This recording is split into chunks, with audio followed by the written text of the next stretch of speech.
It is an immensely exciting year, and I think we will look back from the future and say 2026 is the year it all began to change. And we are going to be reconnected to our galactic family beginning this year in a much bigger way than we ever have as humanity. The one that's coming up quite soon is on the 20th of February. But it's going to happen at 044 of Aries. It hasn't happened since 4361 BC. This is incredibly exciting in terms of birthing a new order. We are going to see the accelerated collapse of the old order, but more green shoots of this new consciousness coming through as well. April is a massive month of new beginnings for people. I think we have 8 orbiting bodies in Aries in April. That is just off the map in terms of initiation, ignition, new beginnings. By the end of 2026, even by then, our world is going to look very different from how it looks now.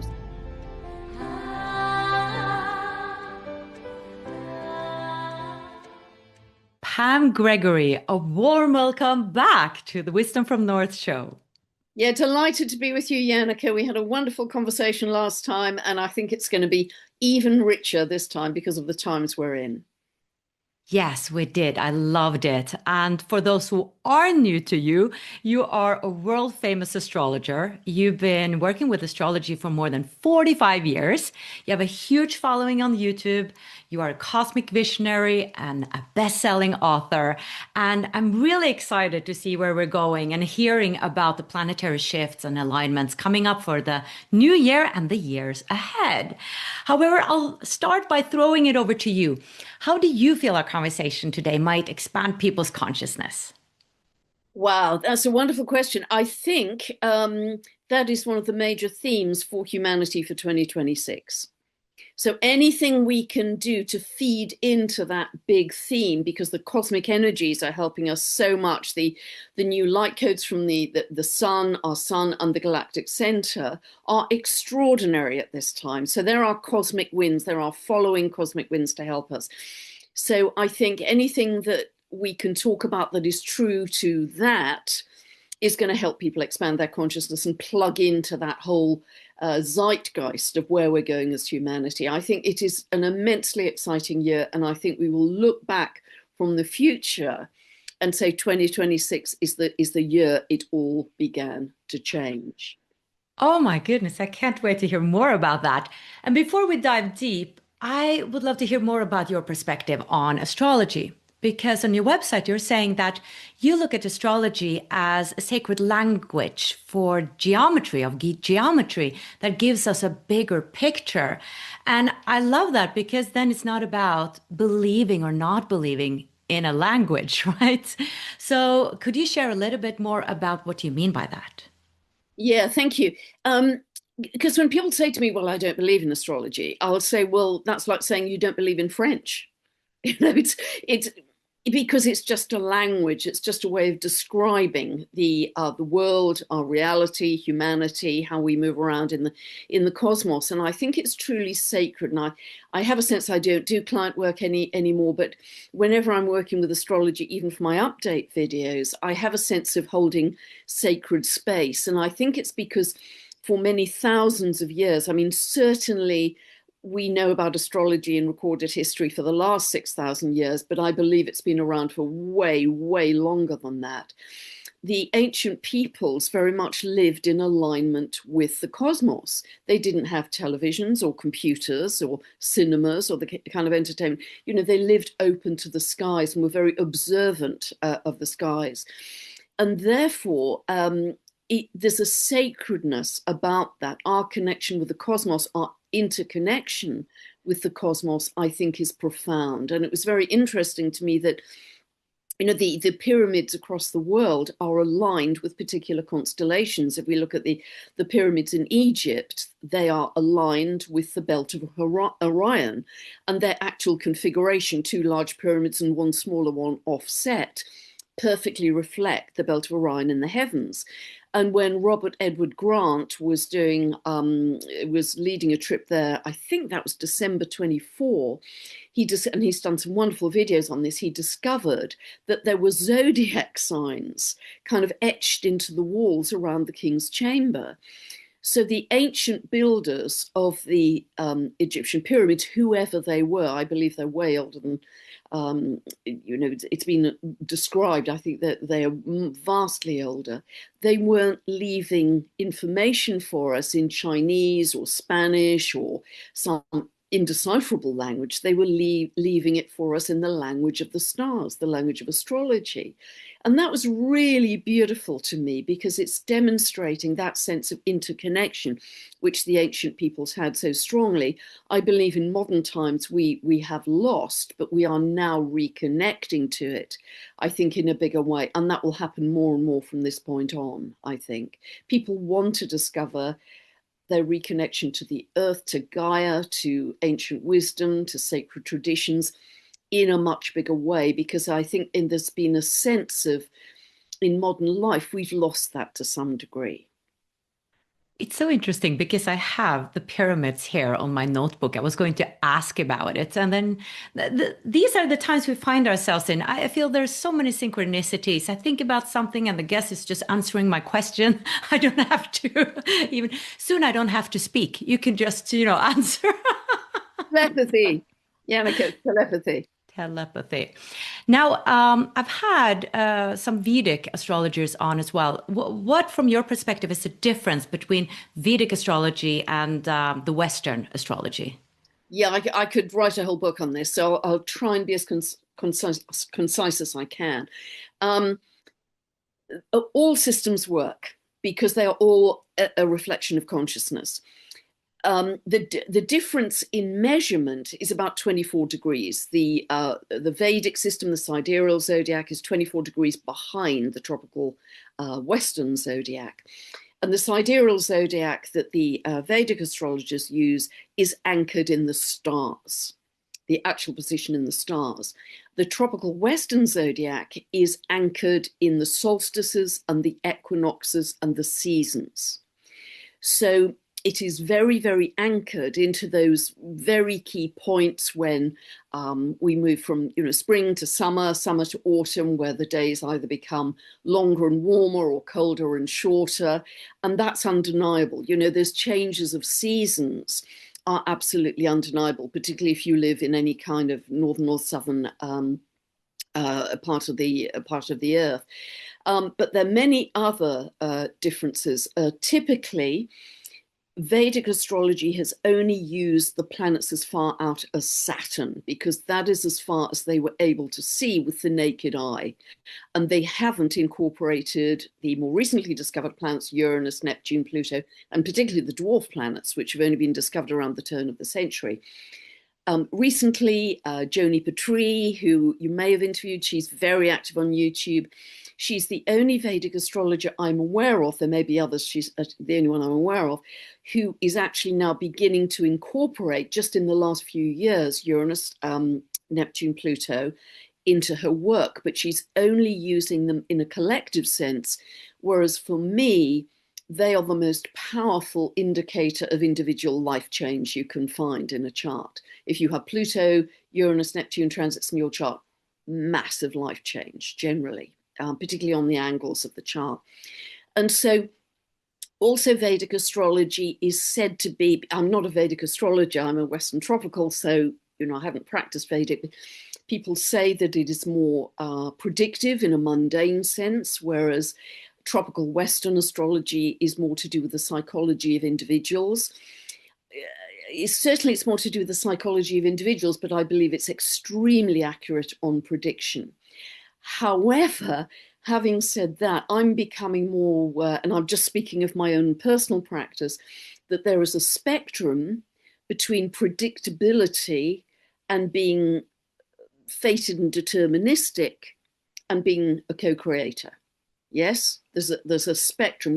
How big a role do each of us have as humanity, as individuals, on changing the reality and changing our future? Versus these things are fated and predestined. So increasingly, because I believe our reality is becoming much more fluid and malleable, I am much more at the co-creation end. And I think it's going to be much harder. And again, I'm speaking from my individual practice, much harder, even for me as an astrologer, to give any kind of prediction about where we're going, because it's going to become so multidimensional. We're going to be living on different dimensions. We're going to be, the excitement in life is talking to our galactic family, or the trees, or the elemental beings. And that's going to be very hard to pin down on a certain date. You're going to be talking to an elf because it's going to be multidimensional. So astrology is going to open up in a way I can't explain right now in January 2026 about how it's going to work. But astrology is going to evolve very significantly to start to take account of that multidimensionality. It will become more galactic. It will become more expansive in a way that I can't articulate at this point. So those are the big similarities and differences. The geometry is the same. That we're looking at, whether it's Vedic or Western, and the archetypes are broadly the same, but they are those significant differences I've just mentioned that make it different. Interesting. And speaking of our multidimensionality that we hear about again and again, can that be explained also through astrology? Is that sort of reflected in astrology, that you've learned about it through astrology or through sort of other spiritual directions? Yeah, a great question, Yannicka. I think it's partly through the astrology, in that every time Pluto has a 248-year orbit.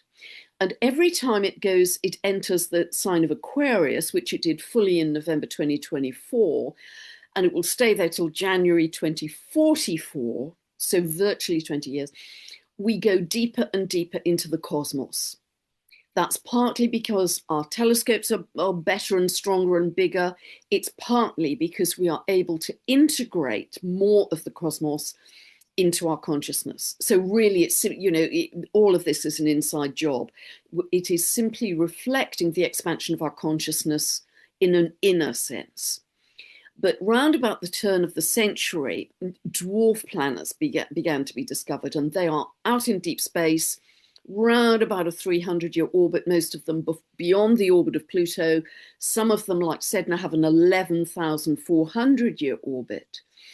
And the archetypes, the symbolism of the dwarf planets starts to expand us beyond the kind of bread and butter planets that I've dealt with, all of this lifetime. And there have been other lifetimes as an astrologer, but just sticking to this lifetime for the moment, otherwise it's going to get too crazy. So the dwarf planets take us back, many of them in their symbolism, take us back to an ancient wisdom, a shamanic wisdom, ancient practices, to connections to Lemuria, and that sense of oneness with all living beings, that sense of interconnectedness. They also, in their symbolism, help us to understand how we create our reality using quantum physics. So they take us back to the ancient, but also leading edge in scientific understanding how we create our reality. So we start to get this going beyond the individual into a kind of soul group humanity consciousness, which is much bigger than the individual. And that starts to stretch astrology in a bigger way that I haven't worked with apart from the last few years. And the more discoveries that are made, I believe that we will start to incorporate aspects of the cosmos that connect us more fully to multidimensionality. But the second answer is absolutely. The experiences which many people are having, myself included, are extraordinary. Many people channel galactic beings, don't they? They've done that for years, whether it's Arcturians, Palladians, Andromeda, they're all over YouTube. That's very common. But it is becoming more common that people in their dreams are becoming more aware of connections to their galactic family.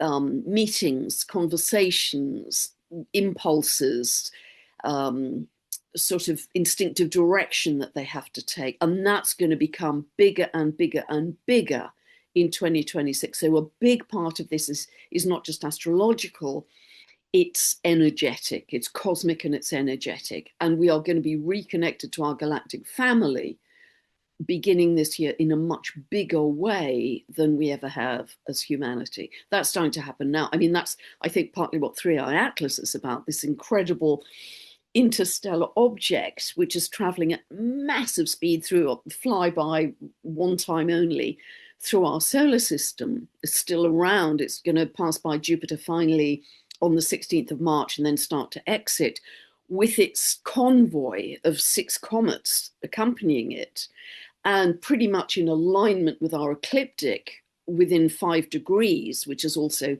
exactly the reflecting the inclination of the orbit of the moon to the ecliptic plane. I mean, that is just extraordinary. And people have had some very, very strong experiences with Three Eye Atlas. People have been channeling Three Eye Atlas. I mean, it's just been absolutely extraordinary. So this isn't a rock. It's or a comet, I believe. It's beyond that. It's some kind of a very advanced consciousness, which I believe is helping to seed this greater sense of galactic connection for humanity that I believe will become even stronger in March when it does its final flyby past Jupiter, which is to do with the future, cosmic vision, expandedness, interconnectedness. So that's going to be amazing, I think. But it's already doing great stuff, I think. So it's that's part of the picture too.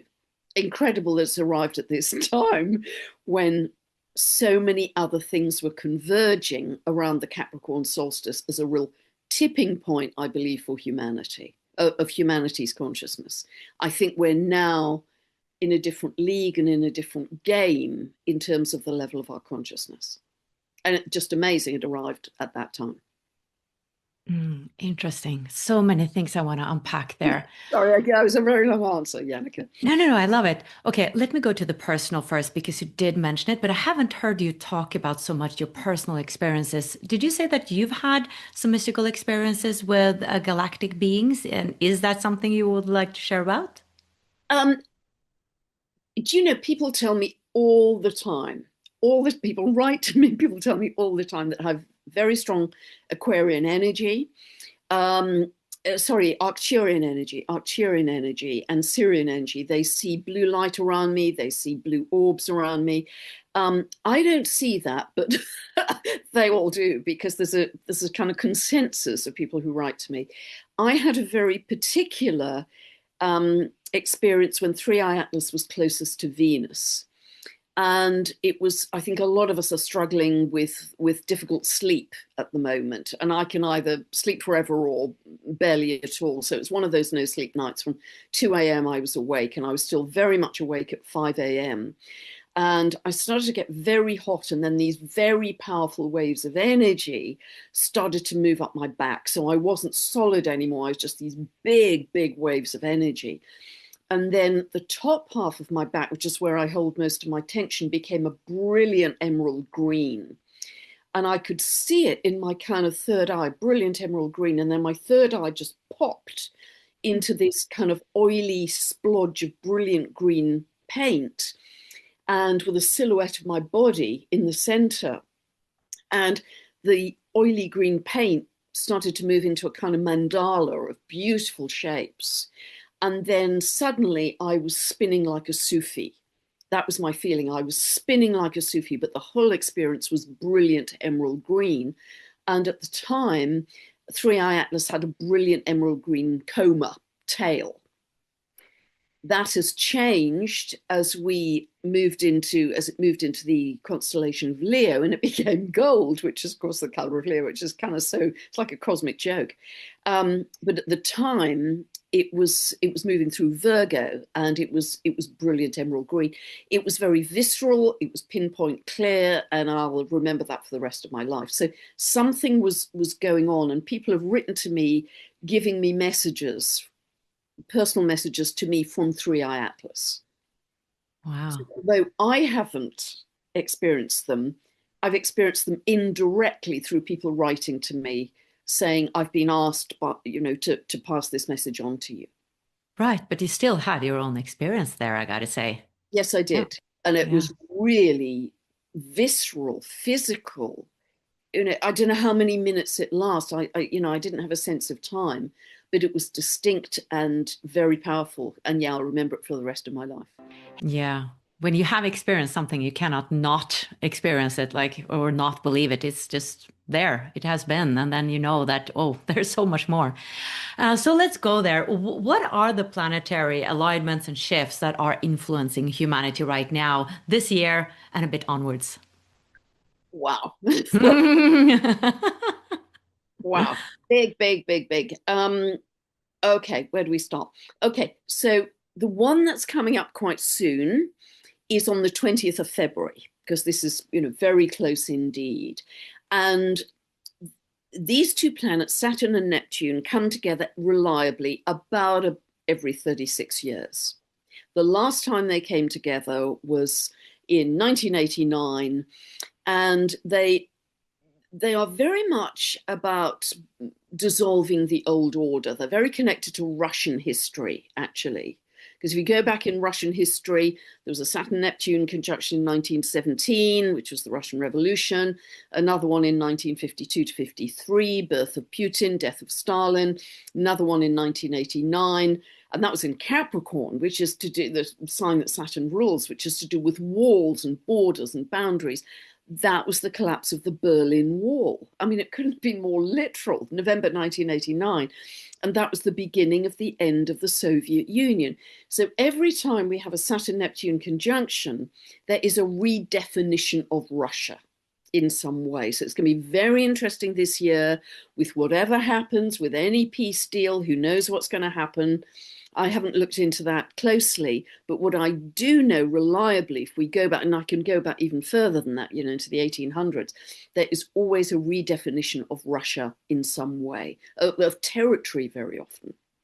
Okay, and certainly authority figures as well. So that's, going to be fascinating to watch. So that happens very reliably every 36 years. It's very often to do with the dissolution, Neptune, of the old order, Saturn. But this year, it's happening on the 20th of February. It's a one-hit deal. It's not going to happen again. It got very close last summer, Northern Hemisphere, but it's going to happen at 044 of Aries. It hasn't happened at 0 of Aries since 4361 BC. I want to credit my very good friend Heather Ensworth for finding that in her research. Hasn't happened at 0 of Aries for almost 6,000 years. So this is pure potentiality, the very first degree of the zodiac. And so this is incredibly exciting in terms of birthing a new order, a whole new civilization. I believe that we are birthing the beginning of a new galactic society and a galactic civilization starting in 2026. And so that's going to be very powerful around new beginnings. That's going to be very powerful for people individually. So please, everybody out there, particularly if you have anything between 0 and 2 degrees of the cardinal signs, Aries, Cancer, Libra, Capricorn, you are going to have a particularly strong sense of a new beginning. But it's for everybody, actually. What new relationship, passion, home, job, geography, what's calling you that could be really new. So that's one very big deal. And it will accelerate the collapse of the old order. Saturn is the old order. It will do many, many other things as well. It's going to be a reality check on lies and deceits, and, many, many truths are going to come to light in a pretty dramatic way. And that's going to start, I think, in February as well. And it's going to come in waves through this year. And so we are going to see the accelerated collapse of the old order, but more green shoots of this new consciousness coming through as well. So that's happening. And it's a big deal, because it's so rare. Rarity gives potency. What we also have is very strong Uranian energy. And that's to do with the increased seismic activity, a lot of extreme weather and earth events. I think they will continue through 2026 because Gaia is going through shedding millions of years of trauma and going through her own rebirth. And we're in symbiosis with that. And So we have some real peak points with Uranus going through this year. If we look at 3 days before that Saturn-Neptune conjunction, we have a very powerful solar eclipse at 28 of Aquarius. That is square to Uranus. I think that could be very eruptive, disruptive, shocking, a lot of truths coming to light, could be big seismic activity, and it could be seismic literally with earthquakes, it could be seismic politically, financially, a big truth coming to light, a big rattling of the old order, a lot of disclosure. It's going to be a lot of disclosure coming this year because so much to talk about here. Because we had a particular conjunction in 1993, which began the disclosure project of Dr. Stephen Greer. The next step in that configuration is happening this year, exact in July, in fact. We also have a very strong Uranus aspect in June, and I think that will be another wave of mass awakening, a massive one in July. And actually, if I can just hop back to April, April is a massive month of new beginnings for people. I have never, I don't think in my career, seen so many planets in Aries. If we incorporate Chiron and the dwarf planets, I think we have 8 orbiting bodies in Aries in April. That is just off the map in terms of initiation, ignition, new beginnings. I think we're going to see a huge wave of cosmic energy coming in to the Earth at that time. And through this year, I'm sorry, this is going to be a terribly long answer, Yannicka. No, I love it. I'm so intrigued. Okay. Dr. David Clements, who's a dear friend of mine, has talked about 6 or 7 waves of kind of evolutionary energy coming into the Earth in 2026 to awaken mankind. I don't know if the waves that he's anticipating and seeing correlate with the probability peaks astrologically that I'm seeing, but I'm seeing some real peaks. February, March and April, Aries equinox, then massive lineup in Aries in April, a big wave of energy, I think, coming in. June is very big. July is huge. So just to explain July, we have a unique astrological configuration, which I don't believe has ever happened in history before. And no astrologer has found a time in history when this has occurred. So this is a trine, 120 degree between Uranus and Pluto. And in the midpoint of that is Neptune. And it's completely symmetrical. And it becomes perfectly symmetrical in July, round about the 18th to the 20th of July, exactly. But we're going to feel it, right through the middle of this year. And so each of those planets is at 4 degrees of their sign. Pluto's at 4 degrees of Aquarius, Uranus is at 4 degrees of Gemini, Neptune's at 4 degrees of Aries. You have perfect symmetry. And so if I look back to the seed points of the seed points of any aspect is when 2 planets came together in conjunction. Okay, so for instance, the last time that the Uranus-Pluto conjunction happened was in 1965, 1966. So that was a time which was, the time of the hippies and, a strong wave of love and peace and living in community and protests against war and a lot of demonstrations to demand more equality in society, whether that was coming from women or the Black Power movement or gay people's rights, whatever. There was a greater demand for equality and people living together in peace and growing food together. So that was the seed point for what is now blossoming this year, particularly in the middle of the year. You also had a conjunction between Neptune and Pluto back, the seed point was 1891 to 1993. 1891 to 1993. That was the birth of quantum physics, where Max Planck made the first association between matter and consciousness. that matter is derived from consciousness, but consciousness is primary. We have another step happening in that coming up this year as well. So we are going to discover a huge amount about the nature of consciousness and the nature of reality, partly because Pluto is in Aquarius and Uranus is in Gemini, reinforcing those themes. Huge about divinity, consciousness, how we create our reality, etc. You also had, let me just think what I've missed. You also had, yes, which I've mentioned before, a conjunction between Uranus and Neptune in 1993, as well as Dr. Stephen Greer's Disclosure Project about galactic beings. You had the birth of the internet, the World Wide Web at that time, the internet becoming, much more commonly used by the public. There's going to be another jump in all of that, mass communications, to a much higher level, telepathy coming in much more fully. It's going to be there's just going to be so many developments in new forms of transport. I think we could see anti-gravity transport coming in. I think we could see flying cars. I think we could see more public transport, which is to do with magnetics, which is very quiet and clean. And I think South Korea is developing this at the moment, where it's beautiful. They have these kind of trains that run above the ground, the same level as the cherry blossom.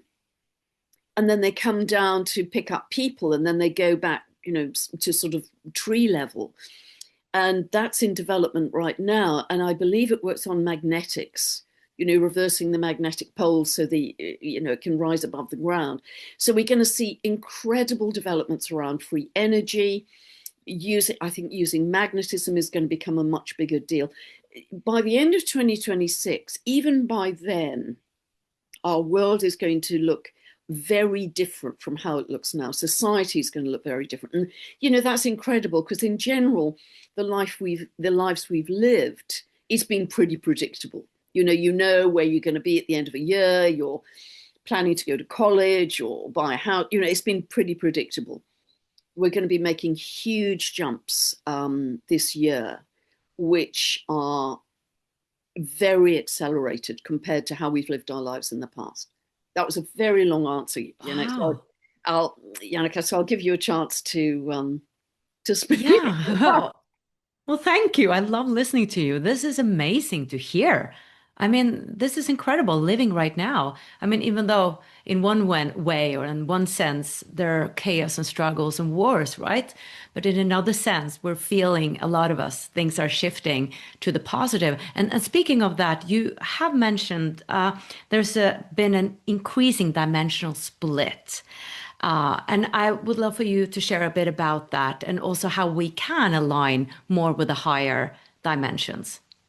Yeah, thank you. In fact, I had a fascinating conversation just last night with a chap called Paul Levy, who has been a Tibetan Buddhist or practiced for over 30 years. Plus, he's deeply enmeshed in quantum physics, and he was putting the parallels of those together. And we had a long conversation about, creating our reality. So, yeah, I think it's sort of undeniable at the moment that if people's principal focus is the news, the war, the chaos, the big scary things that are happening in the world, and there are awful things happening in the world, they're absolute horrors with war and hunger and deprivation and disease. I mean, it's just, I can't believe in this day and age we're still murdering people. It's just incomprehensible. But if you're living in that fearful state, that's the energy you're broadcasting, and it's just a frequency. And so the way that physics works, the physics of consciousness, means that and this is just magnetic resonance, this isn't a judgment or superiority or anything like that. It's just and there's so much work has been done on this, with heart math and, many people, because you can actually measure your frequency with a magnetoencephalograph outside your head, so people know that it's broadcasting beyond the body, that you automatically magnetize to you the frequency with which you are most aligned. Hence, if you're in fear, it's all a big scary world, gloom and doom, we're going to go to World War III, you are going to magnetize to you by magnetic resonance more big, scary things. That's just the way physics works, the physics of energy. However, if you can turn your focus to love and joy and peace and compassion, as I think more and more of us are, that's what you're broadcasting. And you will automatically, it's just a law of the universe. You will automatically attract more loving, more joyful, more compassionate and peaceful experiences into your life. And if you don't believe me, do it as an experiment. Do it for a month. Say, I'm going to do this as a game. You know, that very difficult relationship or friend or neighbor or boss. I'm going to do this as a game, and I'm going to practice sending them love and compassion and peace. And I'm not going to get all stirred up by that, you know, the angst in that relationship. Just see how that relationship changes. Just do it for a month. Because I think you will find that the dynamics of that relationship start to change. So it all comes from us. This is an inside job in what we are choosing to focus on and what we are choosing to broadcast. And catch yourself. You know, I've often said, put Post-it notes all over the house. Catch yourself. What's my focus? What am I thinking about? Where am I at? Am I feeling love and joy and peace? Am I, you know, thanking the sun for turning up that morning? Am I thanking the trees in my garden? Or am I thinking, you know, World War III is around the corner? Which am I choosing? It's a choice. True. And yeah, I'm thinking about power right now. I've heard you speak about that there will be a shift of power because in one sense we can feel a bit powerless. Like I'm doing this work, I'm trying my best, but I don't see the change on the outside, like not just in my reality, but on a larger scale, what's going on in the world. I really want to change the world. What can I do? So could you speak to that? Will there be a shift in power where people like us, not in a political position, will actually have more power to do good in the world and to change the world in the way we really long to see a change? 100%. 100%. And that's because I've looked back in historical cycles to the 1200s, the 1500s, the late 1700s. I've looked back to every time Pluto was in Aquarius. And the message was always greater power to the people. Didn't come easily, wasn't handed on a plate, but the shift is always to do with greater equability and decentralization away from top-down centralized power.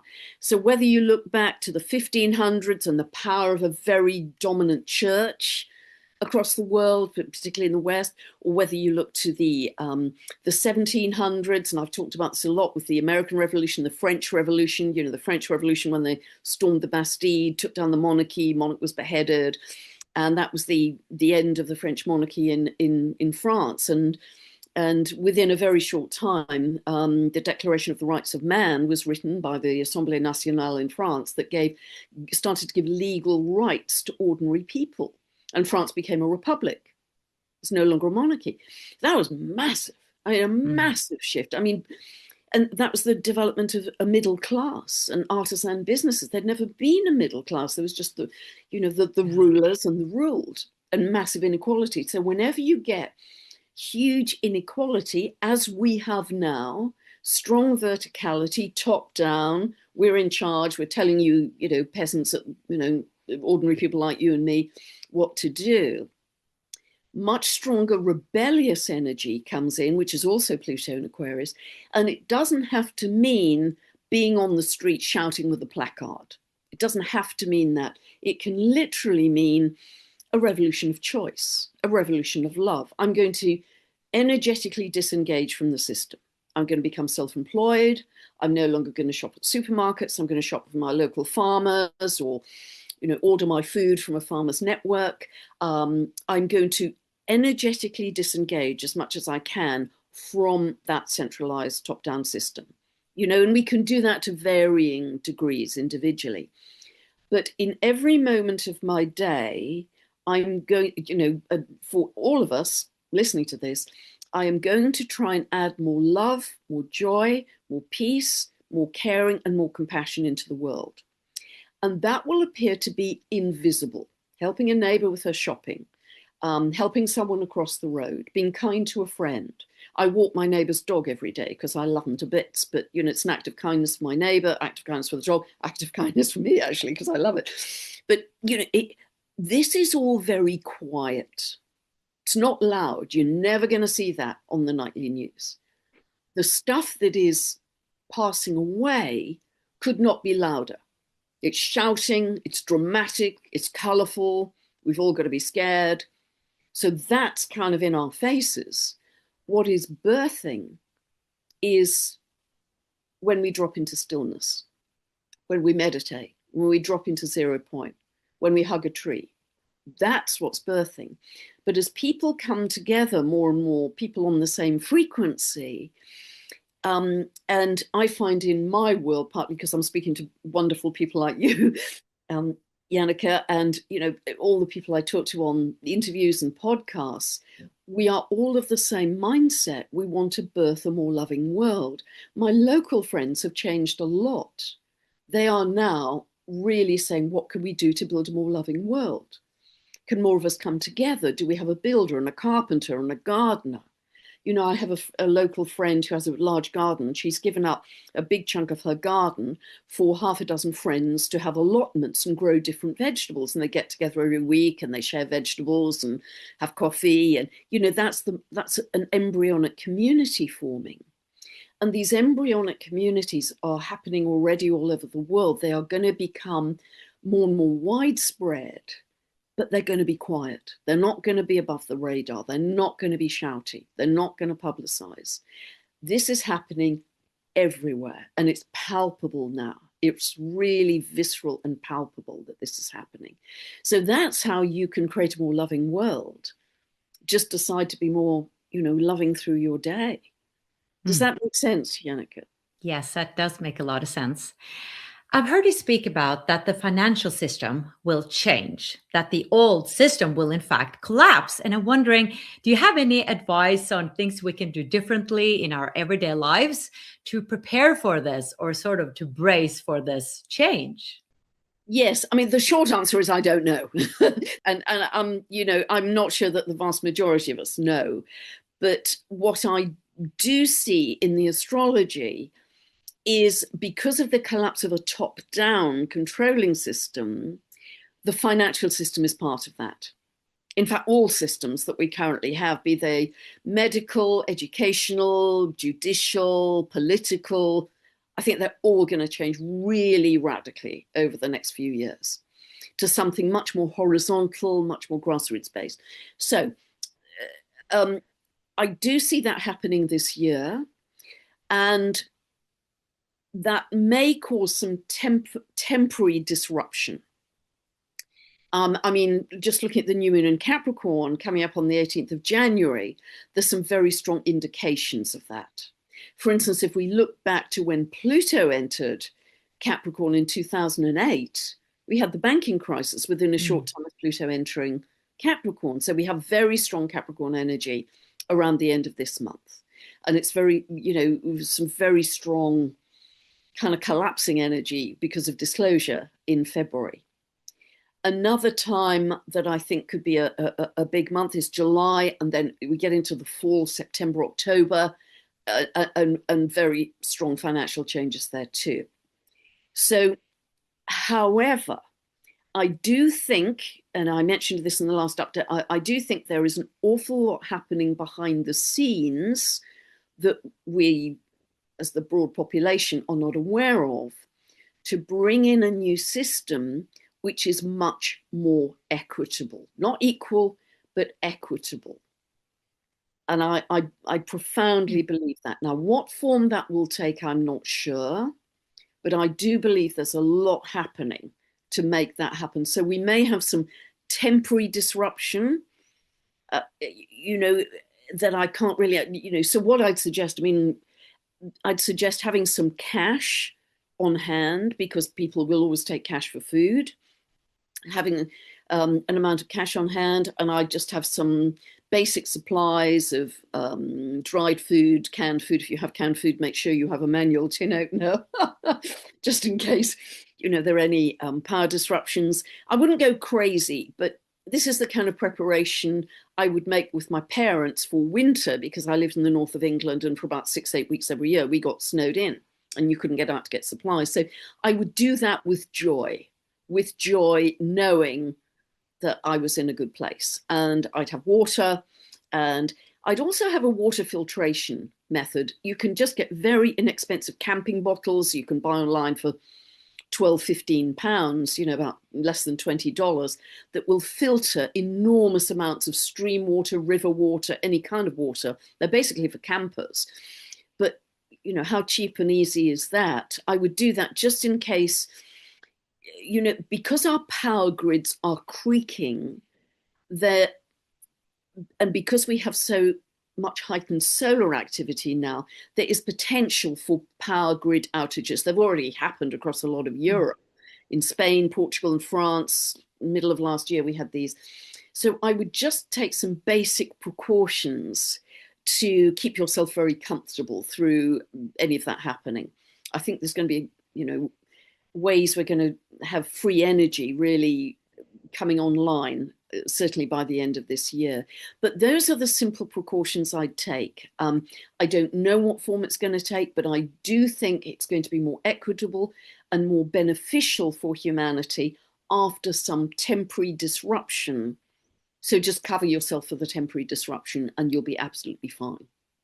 One other thing as well, and this may seem a kind of crazy thing to do, and I'm not talking about any kind of dodgy agendas here, but as the years go on, the next few years, I think because we'll be living more in collaboration and community, we'll be supporting each other more, money will matter less. I think we've regarded money as a survival mechanism.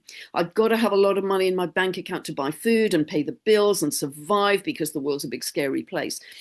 I think so much of that is going to change, so we won't be so concerned about that because we'll be sharing much more, and it will just not be such a big deal for a survival mechanism as it has been in the past, for a very good reason, not for a bad reason.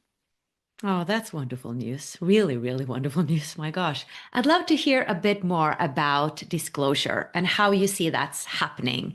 Will it be sort of all over the news? We'll all know about our connection with the star beings, or will it be more on an individual level, a greater awareness of our connection to the universe? Yeah, thank you. I think it will change by individual, and that's absolutely fine. We're all on our individual soul journey, so there's no comparison or, gosh, Mary down the road has just had this conversation with a galactic being and I haven't, so I'm way behind. Run your own race with this. So, but I think it will become more and more commonplace for us to have dreams where we have these galactic interactions, and more people will be channeling galactic beings. It's happening all over YouTube, as I mentioned, and you're very well aware as well, Yannicka. And I think it will just become a more common thing. I mean, listen to my good friend David Clements, who channels galactic beings, and he can time travel to and bilocate to the spaceships and actually experience being with them. It's just, oh my gosh, in a very ordinary, matter-of-fact way. He's very humble. He's a wonderful man. He's very, very humble. And there are many people out there who are having these experiences. And so I think it will happen to varying degrees, but it will become more commonplace that people are talking about galactic interactions and galactic news. I mean, even the fact you asked me that question, nobody would have asked me that question. I think even 3 or 4 years ago, nobody would have asked me that question. But it's becoming part of the common parlance now. I think Three Eye Atlas is just the beginning of interstellar visitors. I think we will see many to follow of either comets or, this is a vast being, whatever it is, about the size of Manhattan, I understand. And I think more beings, crafts, whatever you want to call it, rocks, whatever, are going to come into our solar system. And I think they are seeding new information. Comets always do that, and that's a scientific fact. They bring new information, new bacteria, new forms of plant life from other galaxies because they've come a very long way. 3i Atlas is going to do that in a bigger way because it's been flying for who knows how long, millions of years, possibly billions of years, from way beyond our solar system. So inevitably, it's going to be seeding new information that's going to fall on the Earth and humanity. And I think that can leapfrog us into this different consciousness. And I'm becoming aware that people I'm in contact with who were very normal people watching the news every night are suddenly having epiphanies of conversations with a galactic being, and it's blowing them away. And I don't say, and it's a massive jump in consciousness, and they're asking to speak to me, and I'm not sure I'm the best person to speak to on this, but it will be happening to different degrees, but it will be in communities and the common parlance much more frequently than it has been to date. I can certainly say that. And it will be wonderful. That's where we came from. We came from the stars. We have iron in our blood. We have calcium in our bones that came from the stars. That's, non-debatable. It's going to be wonderful. And also, if you get into conversation, contact, community with other people on this wavelength who want to make give birth to a more loving new Earth, whatever form that takes. And remember, that's an embodied quality. It's not an out there or place. It's a frequency that you embody. You start to get this sense of momentum. Boy, is this building. This is like a movement, and it's like a tsunami of love for this much more loving Earth that we're creating, because the more people you're in contact with that are all, from their perspective, their lens, saying the same thing, you think, wow, and I absolutely know this is unstoppable. I mean, so many people more gifted than I am are saying this is now unstoppable. The energy is so strong in that direction, and the energy is collapsing under the old world. I mean, this is just non-debatable anymore. It's unstoppable. And the more that humanity, the more humans that can join that vision of a loving new Earth, the faster it's going to start to become a very obvious reality for us, a consensus reality. Wow, that was powerful. Pam, I have a few questions I ask everyone. And my first question is, what is self-love to you? I think it's total acceptance. I think it's total acceptance. I think many of us have been taught, because, the whole paradigm is winner, loser, comparison, sales targets, business goals. But actually, it's just self-acceptance of who you are and where you are, because I think we are all in the place that we are meant to be right now in this massive wave of change. So yeah, self-acceptance, I think. Beautiful. And what is the deeper meaning of life from your perspective? How can I be of loving service to humanity in the greatest way? Lovely. And now, if people want to connect with you, Pam, or learn more from you, they can obviously go to your YouTube channel, but where else can they find you? Yeah, I mean, that's the main way, I have to say, Yannicka. You said at the beginning, I'm putting out so many videos. It's just very, very busy and very full at the moment. I decided to, for the moment, for this year and next, to stop any writing. I was doing a lot of writing, but it takes much longer and gets to a smaller audience. So I'm throwing all of my energy into my YouTube channel. That's Pam Gregory Official. Any other YouTube channel is a scammer. So if you go there, you can see it's very busy. It's very active, interviewing different kinds of people. And yeah, that's the place to go to follow my work. Yeah. Thank you so much. Thank you so much for your service to the world, your amazing work, and for coming to the show today. Yannicka, thank you for all you're doing in the world. You're doing some amazing work, interviewing such a diverse number of people, and you really are in bigger service for humanity as well. So God bless you. Thank you so much.